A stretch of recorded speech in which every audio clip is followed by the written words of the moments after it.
what engineers especially don't realise is it's not enough just being right, which I know is difficult for engineers to believe, but you have to actually convince other people that of your way of thinking, which means you need to take them on the journey. Hello and welcome to another episode of Off Script. Today we are talking about the future of software engineering leadership, and this is part 1.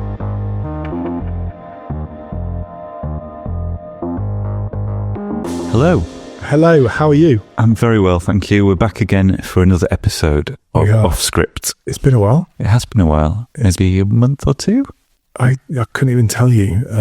It feels like forever ago that we did the event on the future of software engineering leadership, doesn't it? Yes, that was a while back. It was a really good event. Well attended. Yep. Full house, pretty much. Yeah, it was wonderful. Yeah.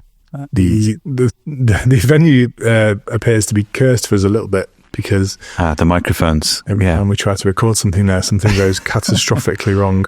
I think the equipment knows that we might have to edit some bits out. But yeah, no, it was a good event. Lots of questions from the audience. Not having a roaming mic made it a bit difficult. But it was good. Yeah, we sort of, as is customary, by the way, my dog starts to loudly drink water when we hit record, which is normal. So if that's what you can hear.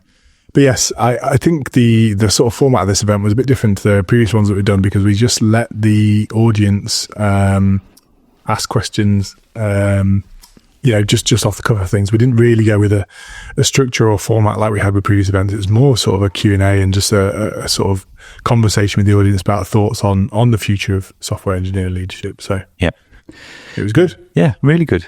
How have you been? Yeah, not too bad, thank you. Yeah. Just busy with event stuff and getting ready to go to Reinvent in a couple of weeks. Of course, your yearly trip to Vegas. Yeah, it'll be good. Amazon put me up, which is always nice.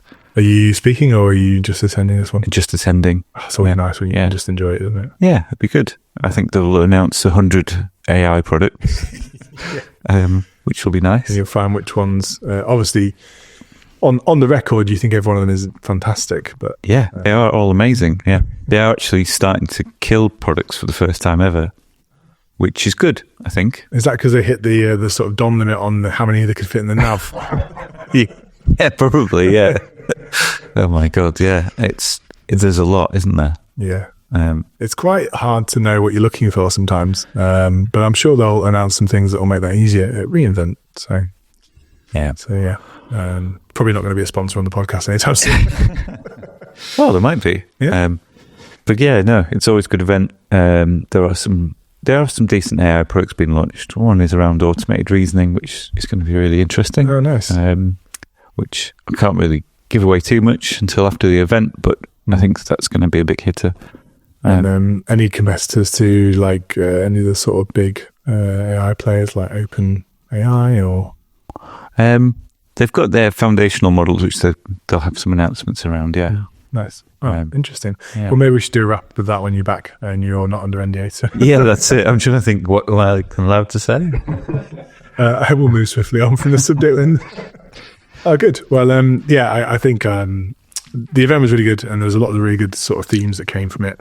A lot of focus on sort of high functioning teams and diversity and equity and inclusion, and just sort of general sort of skills development for the teams. So I really enjoyed the sort of way the chat flowed, and it was sort of led by the audience, which was nice. Yeah, we're taking lots of questions, and that kind of drove the conversation, didn't it? But yeah, we started off by talking around sort of building high functioning teams, and one of the first things we dived into was the recent challenges of remote and hybrid. Yeah, because I know that as Glean, you're looking to be more of a async hybrid first environment, and that's something that you're wanting to push, isn't it? Yeah, so we're based in Leeds, but we hire people from all over. We try and make the office a nice place for people to want to come to, but it's not mandated. We just try and have quarterly sort of town halls that we get everyone together and catch up. But yeah, I think every company is struggling or trying to figure out like the best way to architect information in these hybrid companies. And certainly things like Slack overwhelm and how you organize Slack and what tools you use. And, if you're using Confluence, or some people are only using Slack posts, and you end up with your content all over the shop, don't you? It's really hard to find. Yeah, you do. And I think for me, it's making sure the right people are involved in the right conversations at the right time. I think there's a tendency in Slack to have this sort of snowball effect where everyone joins every channel eventually, and then everyone's talking to everyone all the time about everything, and that's not actually that helpful. I do like to leave channels open, but sometimes we do a bit of a cull where we're just like, and maybe it's just the project team that should be in this project channel, and it's still open. But people get FOMO though. People are like, "Oh, what's going on over there? It looks interesting." Yeah, especially if you're talking about it at company meetings and trying to hype it up. It's like, well, I'm the worst for that. I'll lurk in a channel, and then someone will tell me to stop sticking my beak in, which is more than fair. But it's really tricky, and there is a bit of FOMO, isn't there? Yeah, always. Yeah. I think even though we're well versed in this since the pandemic, I think we're still figuring out how a true hybrid environment works. And I think for me, it is that sort of information overwhelm that's the biggest challenge when you're, especially with engineers, right? You're trying to provide focus, and you want someone to care about the sort of top level company strategy, but you also want to make sure they can focus on like squad level goals, for example. Yeah, definitely. Interesting. Yeah, and we have a lot of in-person meetings as well, but then that's not very inclusive for people that are fully remote or hybrid. So we need to sort of bring them back into the fold. So we're sort of, each project team almost figures out what works best for them. So as you know, a few of our projects are quite device-led, IoT. There's physical stuff, so there's days when people are in and playing around with that kind of stuff, so that makes it kind of easier. Are you all Leeds based, or have you got some remote people? Got some remote, maybe 4 or 5 remote. Nice. But yeah, it's mostly Leeds based, but because of flexible family arrangements and childcare and all that kind of stuff, people will want to work from home a few days a week, won't they? Yeah, I think it's just the new norm, isn't it? Really? Yeah, definitely. So one of the things that you raised around this sort of high functioning teams is methods of communication and tone in communication. I think you mainly use the idea of like how people communicate in like direct messages and through like messaging groups, because I think people often misunderstand the importance of like good communication in Slack. And I've seen actually some really good channels at Gleam where people are using it more like threads. So, it'll be like a blog post almost in a Slack group, and then there'll be threads off the back of that. But all the sort of communication's a bit more formalized than just conversation. Yeah, that's a good idea. And sort of grouping it a bit more. It's something I was a bit resistant to at first, but it does make a lot of sense. I think for me, everyone's got a different style. I think the least helpful style is everything falling to DMs. Yeah. And that seems to be what people sort of do at first. Yeah. And then, on the other extreme, it's posting pointless stuff in very public channels. Yeah. And starting that like sort of snowball effect where everyone has a say on a topic, and you start to have that bike shedding thing. There is a happy medium where it's the right channel, it's in a thread, and there is the right people contributing to that thread. You need the Slack police sometimes. I do think, because there's an interesting thing, I can't remember how it was worded, but it was something along the lines of, you taking an extra 5 minutes to author that message properly will save 20-30 people 5 minutes of their own time trying to parse and understand what the hell you're on about. Yeah. It's always true. And you were talking about huddles as well when you quite like huddles. I love a huddle because it means that any misunderstanding you can iron out right there and then. Yep. And it doesn't turn into a massive thing. Because, tone, if it's something tricky like, I'm not sure if the client really appreciated this thing. If you write that in as a message, some people take it really badly. And some people, but like not really feel the weight of it either. Or you get this full spectrum, don't you? Yeah. Whereas you jump on a huddle and like, and they're like, so what did they say exactly? And they said, they just said it in passing, and it's not a big deal, and whatever. but you should do something. Yeah. Like, it's like, don't ignore it. Yeah. Whereas if you try to convey all that in a message, it's going to be quite tricky, because of what you start off by saying, this isn't a big deal, but this is some feedback that we had, and then most people are just going to gloss over it. But it's hard to get the balance sometimes, isn't it? Yeah, Huddle's good. Sometimes it feels like it takes a bit longer on a Huddle, but it's all right. That's the cost of collaboration, isn't it? I think so. There's I quite like short videos from people when they're trying to explain something and honestly, Slack transcriptions are so shite. Oh yeah. Like don't even get half of, because it's nice to scan the transcription alongside and see sort of what they're on about before you jump into the video. Slack is just so bad. If comedy value, it's great. Yeah. I mean, it gets most words right. It probably says more about my slurring sort of tone of voice than anything else. But yeah, I wish that worked better, because it would be really helpful to get summaries of the videos and things like that. Yeah, no, 100%. But yeah, no, jumping on a Slack Huddle's really good. And yeah, just trying to reduce that sort of chatter where it's not useful. Yeah. And I think the sort of final area that we touched on with this was around sort of companies that mandate their behaviour versus like just encouraging participation. Obviously, we're on the sort of encouraging participation side of things. Mandating behaviour means that you've already sort of lost if you're having to do that. Yeah, if you're trying to make people do something, then it's a bit of a losing battle, isn't it? I mean, there are a few things that we have to make people do, like timesheets, which I don't think anyone's going to jump out of bed and magically love doing a timesheet. No. But in terms of ways of working and collaboration, I think they should want to do it. Yep. Otherwise, it's not going to be a lasting, impactful change. It'll just be jumping through hoops. Did I talk to you about the talk I saw by Sarah Wells previously from Financial Times about nudge theory? I think we may have spoken about it before, yeah. On this, or maybe on the podcast or in the pub. Maybe. Everything's merging into one now. But yeah. In case we didn't talk about it, I think it's a really interesting sort of method to read up on, because it talks about how a good example they gave is like in parks, you'd have like a no littering sign. And obviously, most people ignore the no littering sign. But if you place bins in the right areas and you encourage, like, you know, a good example they had was like recycling. For certain recycling bins, they have certain shaped holes that you put the bottles through, because it's clearly a bottle hole. Right, yeah. And then for general waste, you have a different shaped hole, which clearly shows that it's not like a bottle that's expected to go in there. It's like, you know, rubbish, like food waste or something like that. Yeah. I thought it was really interesting, because nudge theory can be applied to the way that you sort of run teams and try and provide supporting like environmental things that just like nudge that behavior in the right direction. Yeah, make it easy for people to do the right thing at the right time. Yeah. No. Yeah, so I think that's a large part of making these remote companies work, or these hybrid companies work. It's trying to create tools and environments where people do the right things. Yeah, no, it totally makes sense. And yeah, if you nudge people towards the right timesheeting behaviors. Yeah, I mean, it is, some jobs are just shit. Yeah.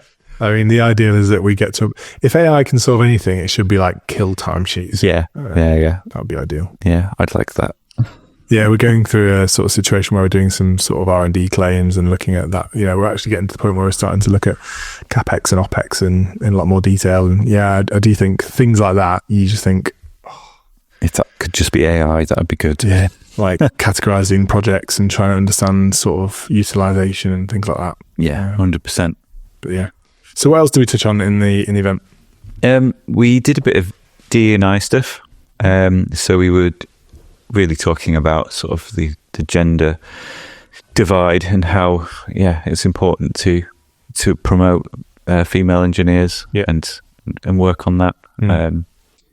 Because it is tricky, isn't it? I think just creating balance in teams, making sure there's an inclusive culture. I mean, we talked a lot about sort of banter and sometimes when certain subcultures at work, whether it's engineering or marketing or they all have their own sort of language talking about things, and I think sometimes that can be exclusive language. And I think we talked a lot about the interview process, how you can ensure that you're interviewing fair. You do sort of blind reviews of CVs and all the usual stuff. And I think that's still got a way to go. I think you can use tools to help with that, but I think it's really important that companies sit down and like really understand their hiring policy and how they're approaching hiring. Yeah, I think, in terms of when, I started my career way back when and how it is now, there's obviously a lot's changed. People don't smoke in the office and things like that. There was agencies where that was happening, and there was a lot more of a laddish culture, I think, 15, 20 years ago. A lot of that's gone away, but it's still not where it needs to be in terms of supporting different genders and neurodiversity and things like that. I don't think so. I think we've learned a lot. I was chatting to someone the other day actually about sort of the school environment, and the school environment when I was growing up was very, very banter and offensive banter driven. And it was just sort of the norm, and I think we've learned a lot in the last 20, 30 years, but I do think we've got a long way to go. And we were talking the other day at work about how we can do more to support sort of neurodiversity in interviews, even down to stuff like pasting the question you're asking into the chat so they can I like that. And those sort of little hints that can just help basically. Because especially if some personality and neurodivergent types, if they hear a question and they're thinking about something else, they've lost track and they don't want to ask again. Whereas if they've just got it there, they can keep sort of gently bringing themselves back to it. Totally makes sense. Just providing that sort of comfort and reassurance during the interview so they can sort of really focus on answering the question properly. And really sort of enjoyed learning a lot more about that. Obviously, Leeds a neurodiversity company. We sort of think a lot about how people use technology and interpret the world. And I just thought it was a really nice small touch that might make someone feel really comfortable during that process. It's been a while since I've done an interview, but I've definitely been in a meeting where I've gone off on one and then you've gone, sorry, what was the question again? Definitely worth having some sort of visual aid. And I think Glean's a really interesting company because it is all about making it easy for people to think. So note-taking and rereading your notes and rewriting them and all that kind of stuff is all part of the learning and communication process. And it's, everyone works slightly differently, but if you can try and make that a bit easier for people. Because we were talking, I can't remember if this was on a run or something, about how Duolingo, it gives you all these little dopamine hits, but actually you can't retain any of it because it's just these little words and snippets and bits, and you haven't actually tried to use those sentences in real life with a person, so it doesn't actually stick. But it's the application, isn't it? And I think Slack is almost like the Duolingo of dopamine hit. Like you feel like you're getting work done, but you're not actually. Because it's not coherent thinking. It's like sporadic, asynchronous conversation. Whereas if you write a document, your thoughts are more clearly laid out, and then if someone comes and edits and revises that document, that collaboration there is a lot more inclusive for different types of people. I think it's interesting because the way that Slack's gone with the emoji reactions and things like that's still giving you those dopamine hits. If you make a joke in a Slack channel and you get loads of reactions, it feels good that they've gamified it. Gamified work, and it's still shit. It does. We've got a little kudos channel which I quite like, where we do little shout outs for teams that have done good stuff or individuals, and you get a lot of emojis going on in there, and lots of party parrot emojis. But it's not a good way to get work done a lot of the time, I don't think. No, I agree. So then we started talking about sort of soft skills, didn't we? And soft skills and the importance of them, especially in hybrid and remote companies. Yes. I think soft skills are super important because I think what engineers especially don't realise is it's not enough just being right, which I know is difficult for engineers to believe, but you have to actually convince other people that of your way of thinking, which means you need to take them on the journey, which means you need to be a storyteller, not like a hero's tale or anything, all that bollocks, but you need to take them through your thought process at least, and how you got to where you got to. Otherwise, people will just be like, oh, they're super smart, but they're annoying and I don't know how to get on with them, or I don't understand what they're saying. So we're just going to ignore their ideas from the roadmap. And unfortunately, not only do you have to convince your teammates, but you've got to convince the stakeholders, the client, or someone has to do that on your behalf. So getting good at those soft skills is really important, especially if you want to make an impact. 'Cause it's not just about getting your own way, it's about presenting your ideas in the best light. And if you're not able to do that, then someone else is going to trample over your idea, and that's a shame. I do like the sort of storytelling aspect. I like the idea of just, okay, you've got to explain what's going on here. Like, how would you do this in a lightning talk or in a 5-minute pitch deck or something like that? And obviously that sort of language doesn't always encourage engineers to do that. But I do think it's important to think about, if you have to sell this quickly, what's your story around it? Yeah. And if you're more sort of data driven, go collect some data. Or if you've got a hypothesis where a user goes through this flow, they're signing up for some parking season ticket. I've got a friend who has got this situation, and if we try and do this doesn't work. Just try and bring it to life a little bit. Absolutely. But and engineers talking with each other about technical things that to the outside world don't really matter. It's I've been brought in to sort of help with these sort of team fights. They think they should do it this way, and this other person thinks they should do it another way. What's the right answer? And I think I said, you two figure it out yourself. And this was years ago, and I think one of them left. So that didn't work. The design out. What I was hoping was I'd empowered them to figure it out themselves. And what they saw is me washing my hands of it. But sometimes it works. Sometimes it works. Well, the important thing there is that you didn't want to teach the behaviour of that, you'll always be a tiebreaker, right?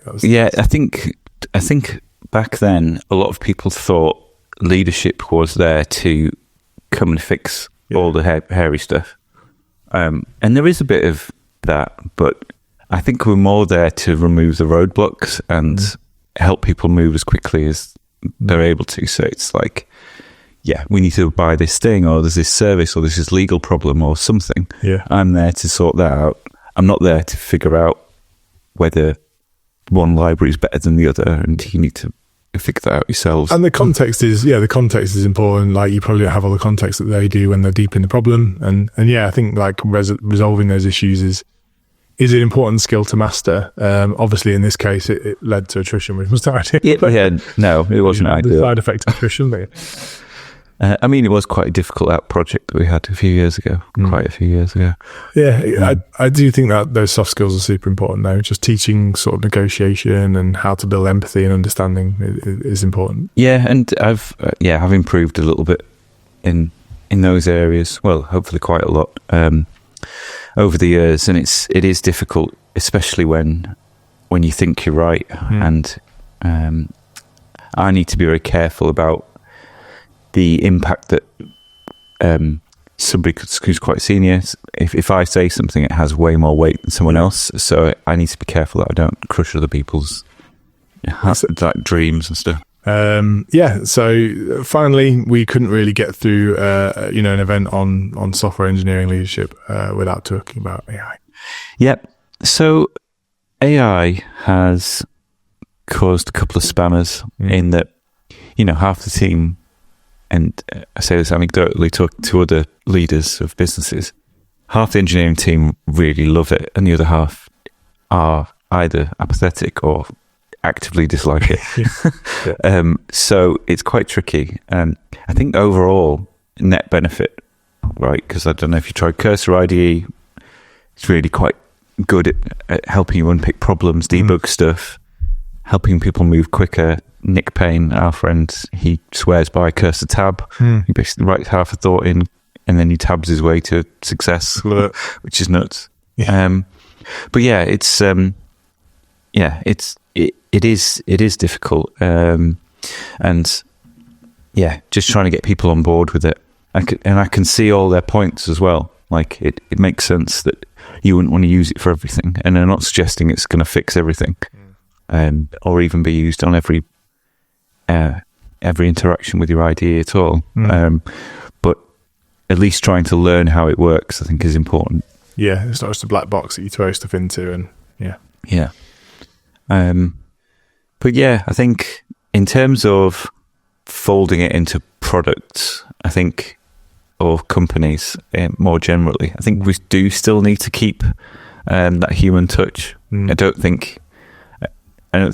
certainly wouldn't like it if my interactions with the company felt robotic or impersonal. Or I felt like I've gone to a lawyer and they've clearly just used ChatGPT, and you'd start to get your back would be up a bit, wouldn't it? But I mean, Jack, who we've had on the podcast a few times, has started just making sort of weekly GPT bots, hasn't he? Yeah. Which is quite interesting because obviously they're so lightweight and easy to throw out there, and he's sort of trying to jump on the sort of trend of the week, and I think it's a really great idea. I quite like it. Yeah, it's good. But yeah, I do think you've got to sort of keep that awareness and keep that skepticism around these things, because you want to be questioning. I wish we didn't live in a world where you question whether the person you're speaking to is actually human, but I think we've had that challenge for a long time. It's just that it's got smarter. No, absolutely. I think for me, it's setting the scene. So going, right, you're allowed to use these tools. These are parameters in which you can use them. These are data and privacy concerns. Here's a big list of stuff that you can read and agree to. Like, we've done that, but what I don't want to do is mandate usage and say you have to use AI for this. I want people to feel comfortable that they can use tools in the right way, but I don't want to go, you have to do this. But yeah, it's all about balance, and back to our earlier point, just getting people to want to do things rather than forcing them to do them. So just make it easy. I think especially for those that aren't in an engineering discipline, like AI generated code, for example, would seem like a really easy efficiency game, but in reality, it takes a lot of creativity and fun out of it for some people, and it might just actually slow them down. Yeah, and obviously, they don't want leadership to be calling the shots on detailed technical decisions when they're closer to the coalface. They know more about the problem. Exactly. But that was kind of what we talked about on the night, wasn't it? So this is a two-parter. So this is the first part of this series on the future of software engineering leadership. So join us next time for part 2. Thanks. All right.